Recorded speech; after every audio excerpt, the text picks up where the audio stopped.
Hi guys, it's Tara and welcome back to Crafting with Curly Cues.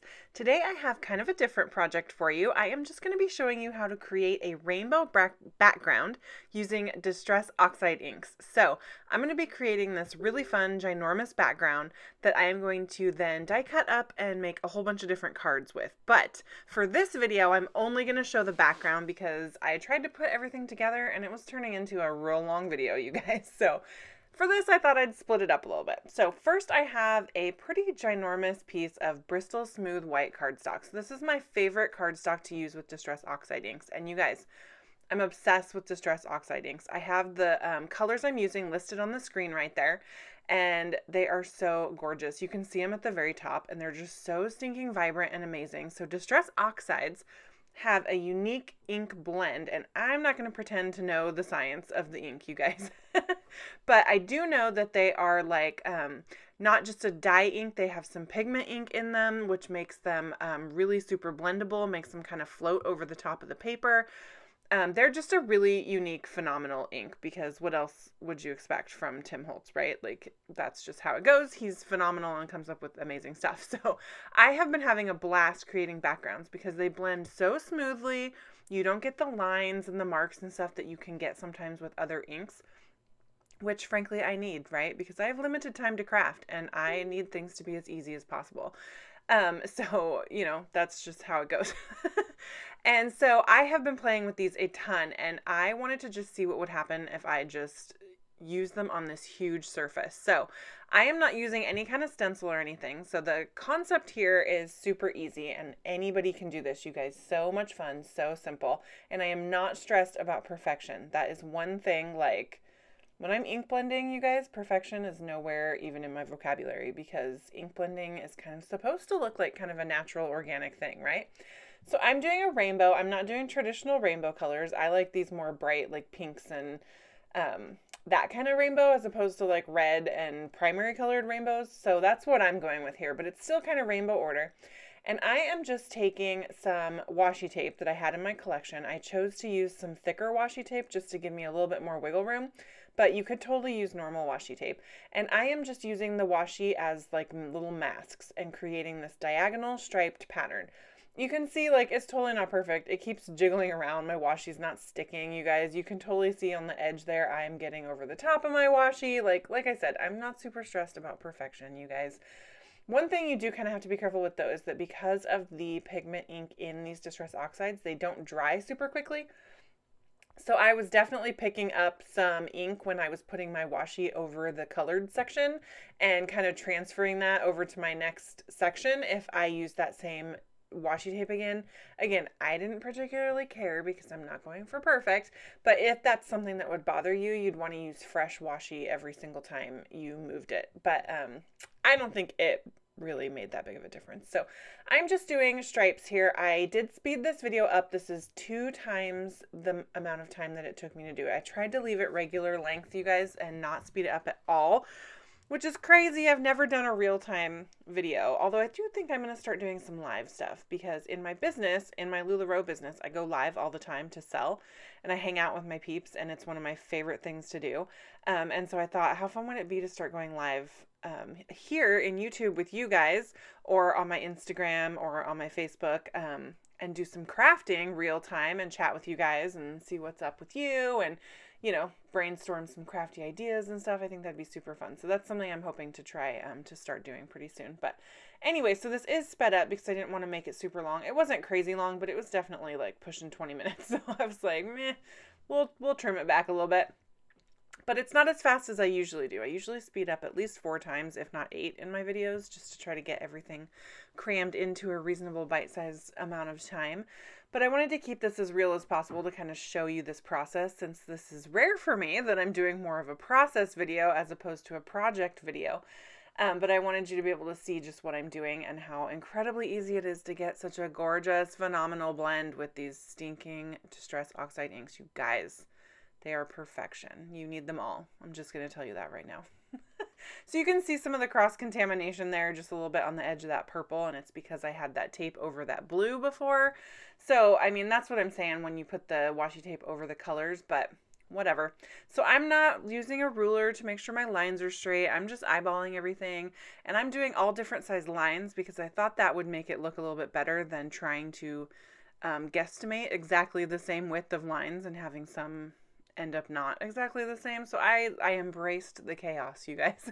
I was like, I'm going to be wonky on purpose. And that way I can pretend that I meant for it to be that way.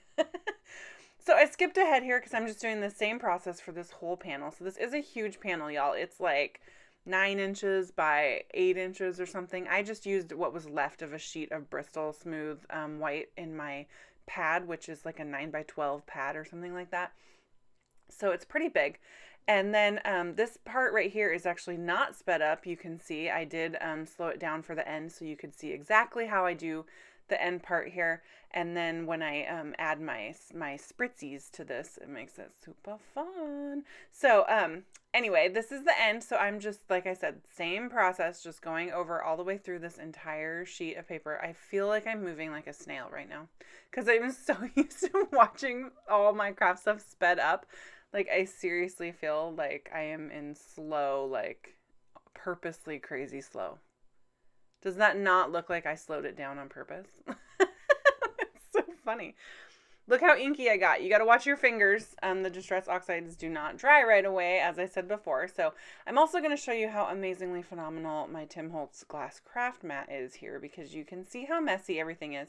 That's another thing you'd want to watch out for if you were concerned about cross-contamination, is making sure that your paper didn't slide around in that ink that gets left on the glass there. Again, y'all, I do not have time to care about that kind of stuff. I wish that I did, but I just don't. So I am going to just put all my inks away here at the pace of the slowest snail on the planet. And then I'm going to show you how easy it is to clean up this craft mat, which is phenomenal. I have decided to care a little bit less about my little sponges with my Distress Oxides too, because again, I want to spend my money on new stamps and not like supplies, because I'm stingy like that. And so rather than buying new sponges for every single color that I have here, I'm pretty much just going to use like a pink for all the pinks and an orange for all the oranges, and you know, just kind of keep my sponges in a Ziploc bag and do the best I can to keep them color family separate. So, you know, whatever. I wish I was one of those super organized people that had a different sponge for every ink that I have, but I'm not, so, you know. So anyway, I was able to just use a baby wipe and wipe off this amazing glass surface, and then come in with a paper towel and dry all that up, and it cleaned up so beautifully, you guys. I didn't even have to stress about doing any cleaning. Like, this is my favorite, you guys. Things that make my life easier and faster. This is like the older I get and the busier I get. I never thought I would be a busy person, you guys. I hate being busy. And yet now I work full time and have a second business and try to keep this hobby going. And there's like, you know, the hubby and the kid and all that stuff. And I'm just like stupid busy, and it's crazy because I never imagined I'd be a busy person. But the busier I get and the older I get and the more I realize life is short, you guys, I am all about things that make my life easier. I want convenience. I will pay for convenience. Like, I'm just all about it. So I am creating some pearl mist, you guys. So I have my perfect pearls in the just iridescent pearl shade, and one of my little Distress mini misters that just has water in it. And I use my little scissors as a scoop because I don't have one of those super cool little scoopies that I'm seeing everybody use, but I'm kind of jealous and I think I'm gonna have to go get one. But so I just scooped a little bit of those perfect pearls into my water, and then I'm going to shake it up. I mark my perfect pearls spritzy with some washi tape so you can see the bottom of my spritzer. That tells me that that one is the perfect pearls one. I mean, you can tell by looking at it, but that way at a glance I can just grab the right one.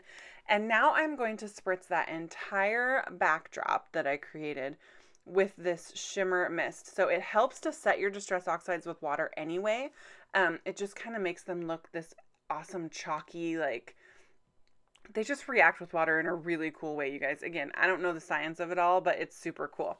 So I thought, why not add a little perfect pearls since I'm going to spritz it anyway? And so I did a light mist over the whole panel. You can see it curling up there because it's all wet now.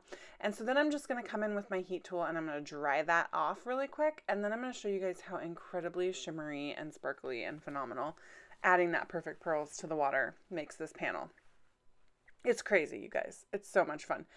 Again, I didn't speed this piece up, and apparently it's taking me 18 years to get my heat tool out. This is so funny. I have never watched myself in real time. I feel like I never want to do it again. I'm bored watching myself, so thank you guys for sticking around. It's so funny. Oh, cracking me up. Anyway, so I am just using my heat tool really quick to dry all that shimmer. You can kind of see the shimmer already, but when I pick it up and start playing with it and like hold it in the light for you guys, you're going to see how crazy this is. So once this panel was all ready, I had zero plans for this panel. I'm telling you right now, I just wanted to try this technique and I wanted to play with my Distress Oxides. And that was basically my whole motivation. So I didn't have any plan to do with this panel. I kind of wanted to see like what would happen if I created a giant background and then I cut it up into a whole bunch of different pieces. Like how much could I get out of that, right? So after I was done with this panel, I just went through my die cut collection and I don't even remember which ones I used, you guys. I'm just going to say to you, like, go through your dies and find cool stuff if you make a giant background like this. And I cut this up into so many different pieces, you guys. It was crazy. I made 3 cards from it. My kiddo made 2 cards from some of the pieces, and I still have pieces left that I can use on other future projects because who doesn't need a random rainbow backdrop every now and again, right? So super fun to play with a giant panel and then just kind of create different stuff. And so there will be a separate video that's going to show you guys how to create the cards that I made with these. I used some really super cute little unicorns, absolutely adorable.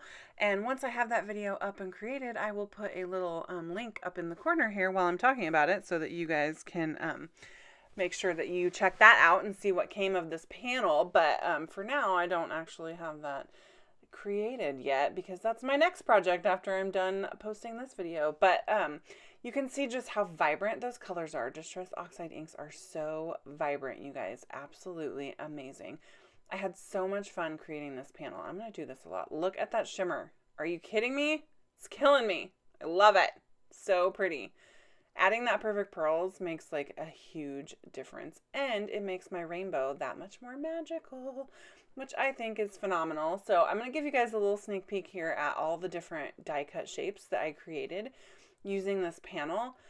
You can see I did some words, I did some frames, and then I have the insides of the frames. I did some little stars. And then on the side there, I just had the extra pieces. So super fun.